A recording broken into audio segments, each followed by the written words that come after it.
Creek Gators! On March 13th, 14 middle schools kicked off the sport that's surging from sideline to sideline across the country. Today is a really monumental moment for the state of South Carolina as the Carolina Panthers, in partnership with all the York County school districts, is launching the first ever pilot middle school girls flag football program. A $49,000 grant from the Panthers was the play the girls needed to reach the end zone. Thanks to the birth of this version of football, local middle school ladies are ready to take on the turf. I'm very, very excited because they told me we were going to be the face of girls flag football, so I'm excited. The anticipation and optimism runs past the players. Others surrounding the sport believe the impact cannot be understated. I think the excitement and nerves was a lot just today for opening day, but I think going forward, it's just going to bring so much self-confidence to all the girls.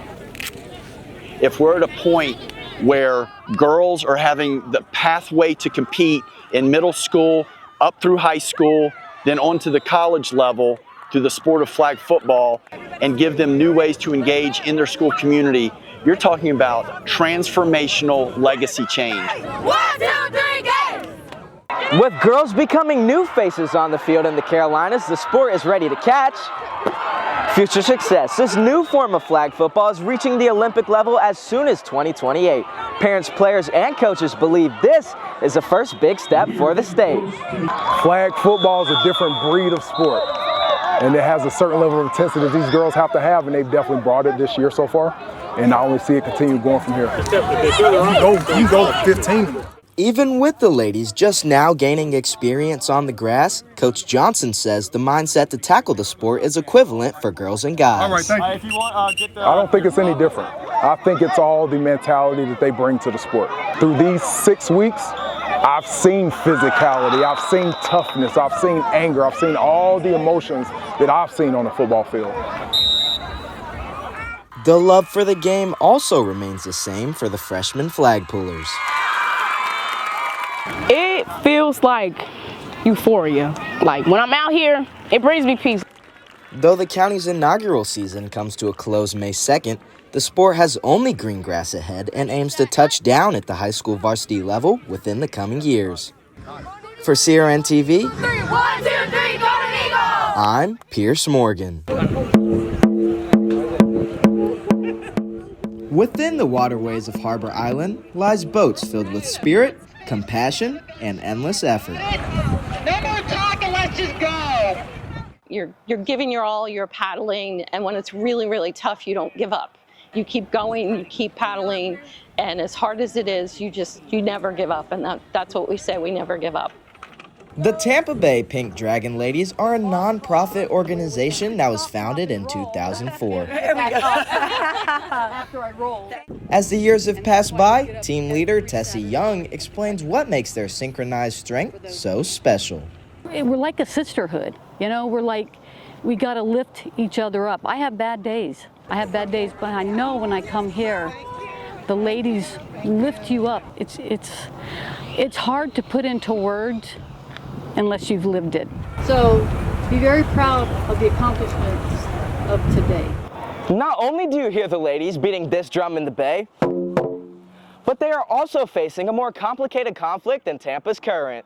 We have that one thing in common, though, and the thing that is in common is that we all survived breast cancer.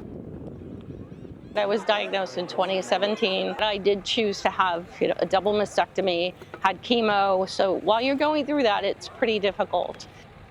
But Lisa is not alone. The message is deeper than just riding down the river. Their group of cancer survivors' goal is to represent those who can't represent themselves. And they realize that they're not alone. You know, they have this group that cares so much about them that they would do anything for them. You want me to get in that? You know it hurts for me. From every push of a paddle, the Pink Dragon Ladies help bring hope to not only their team, but to their fellow fighters.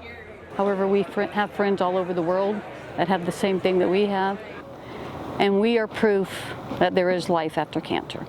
For Student Television Network, I'm Pierce Morgan.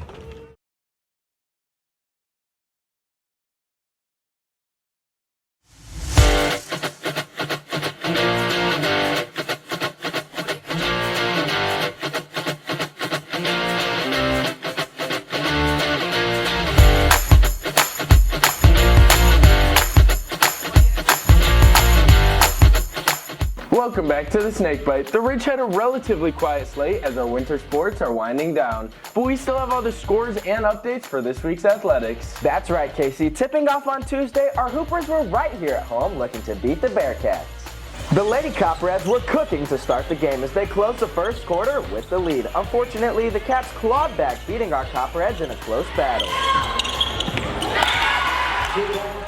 Our guys look to get revenge and take reins of the Ridge against Rock Hill. Our Copperheads came back from an 11-point deficit at half and entered the fourth quarter with a lead.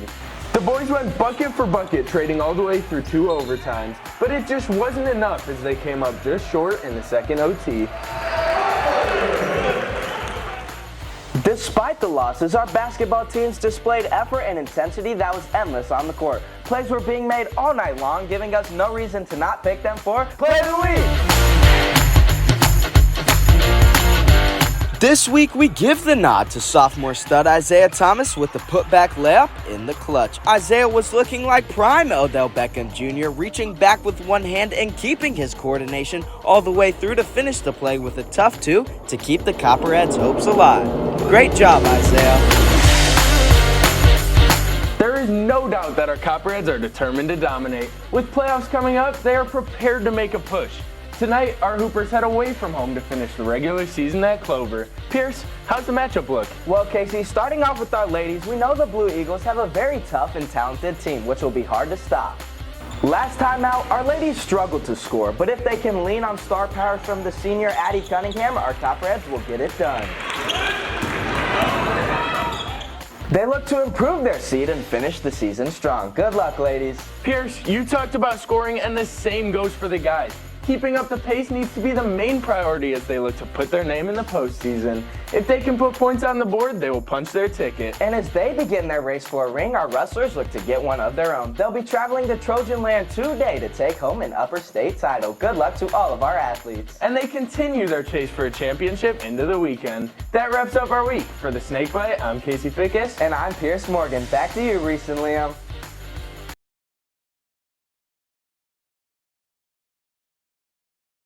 Whatever was said in the locker room worked because our Copperheads came out on fire. CJ Couch found Darius Sutton for their second 6-point connection on the night.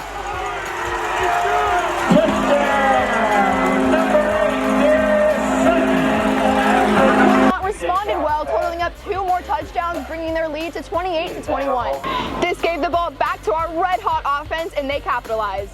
Couch threw a dart to Burgess in the end zone for his 4th touchdown of the night. Now this is the storybook ending we've been waiting for all night. 28-28, 1 quarter left in our first ever 5A state playoff game. We'll keep you guys posted to see who comes out on top in this instant classic. For Snakebite Live, I'm Pierce Morgan. And I'm Maddie Kreider.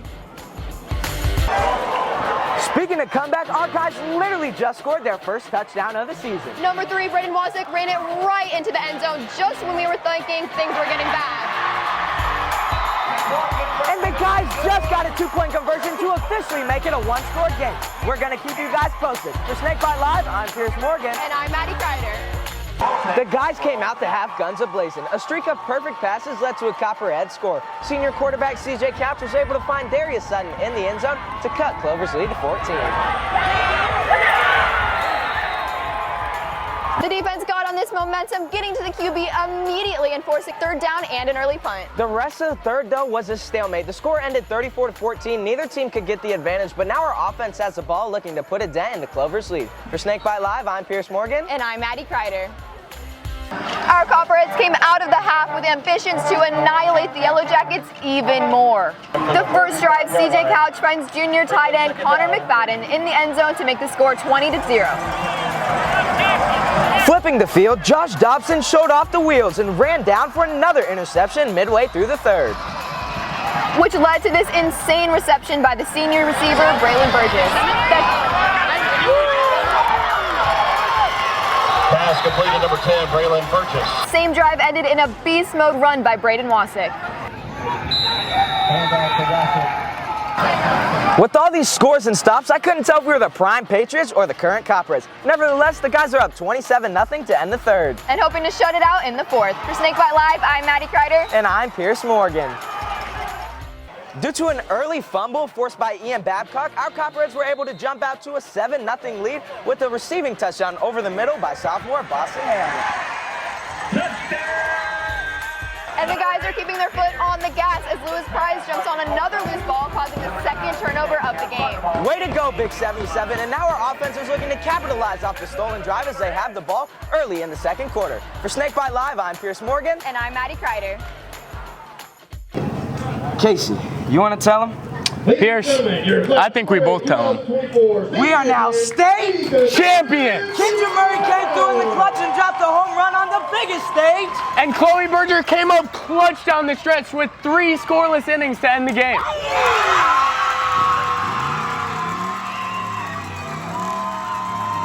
She had that ice in her veins to get those back-to-back rings. Congratulations to all of our Copperheads.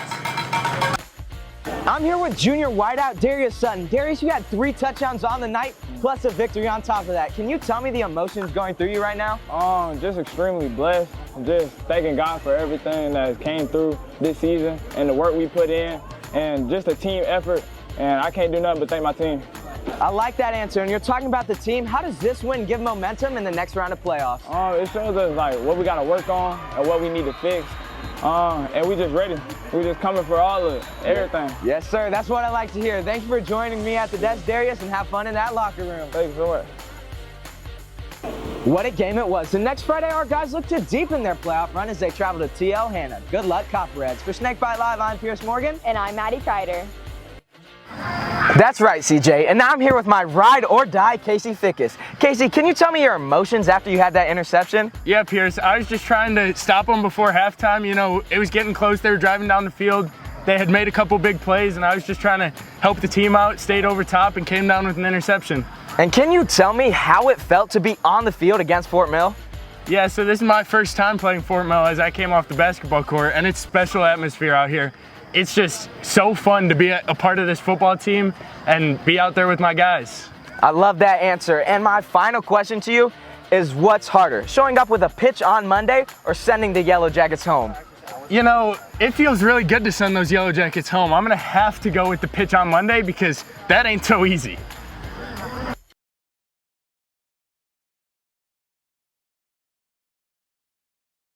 Our Copperheads made a statement in the first quarter. Senior running back Braden Wasick had a monstrous opening drive, ending in a 10-yard touchdown reception. The defense rode off of this momentum and forced a great early stop, and after that, the ensuing drive, senior quarterback CJ Couch finds Braylon Burgess open in the back of the end zone to extend the Copperhead lead to 14. But the defense was not done just yet. His sophomore corner, Josh Dobson, gets an interception to put the ball in the hands of our offense, who look to start off the second with the score. For more updates in CRN TV, I'm Pierce Morgan.